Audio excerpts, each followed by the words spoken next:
It's Sunday, June 25th. Kind of cool. It's like, I think it's still in the 60s. Sunny, gorgeous. And we bought some stuff from the garden center today because I think they were having a 30% off sale, and then she threw in some freebies. She's like, those are not looking good, so she threw some in there for free. That was good.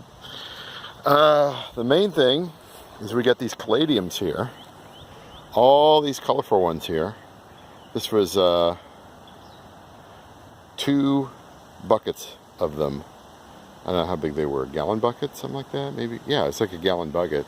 And I split them, and I think they were $9.99 each, so like 20 bucks, and I think it was like 30% off. And then I split them into all these plants here. Now, I've had a hard time growing anything up in this corner here. This is, it doesn't get that much sun. The ground is terrible. You know, it's like 60% landscape gravel, and the rest of it's, you know, some dirt and roots that you have to cut out with the lopping shears there. And then look how root bound they were. I took this one out of one of the bottoms. It's just whoo, getting long in the tooth there. Time to get them in the ground. So I think this will be a pretty end cap. I'll get some water on them here soon, and they will probably freak out because I split them and everything like that. But who knows? They might last. But they'll look better next year, as they always do. Let me show you some of the tools that I use here for this. You know, sometimes I used to think that, well, maybe I could do like a before and after video, but that involves editing. I don't really like to edit. And anyway, I don't like to remember how awful something looks, so I kind of prefer the after. So this is about as close to before as you're going to get. So I've got the lopping shears. I've got a small spade because I don't like to dig big holes. I got a dirty bucket and some tools there for splitting things and stuff like that. And I got my wheelbarrow, a good pair of leather gloves. This is sponsored by Ace.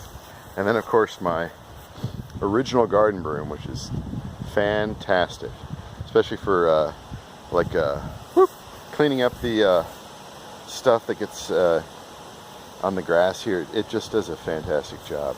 I highly recommend the shadow here, the original garden broom for any gardening uses.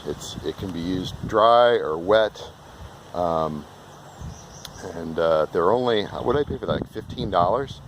Just a fantastic tool, just fantastic. So what else did we get here? This is Ajuga.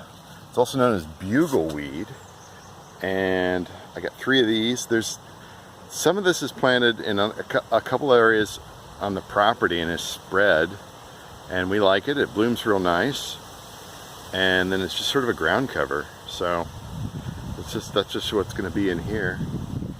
And I think Ann picked up some stuff over here. Yes, here they are. Lemon balm right up front, and there. So we want to do a full. This is just going to be what's new in the garden. Oh, there was she also put in a new coneflower of some kind. I can't exactly remember. Oh, maybe it was this. Was it that? I can't remember. I don't know. Anyway, so let's do a shot from the street here and how this looks. Our horrible leaning tower of Telco. I think that'll look nice. I like big blocks of stuff, right?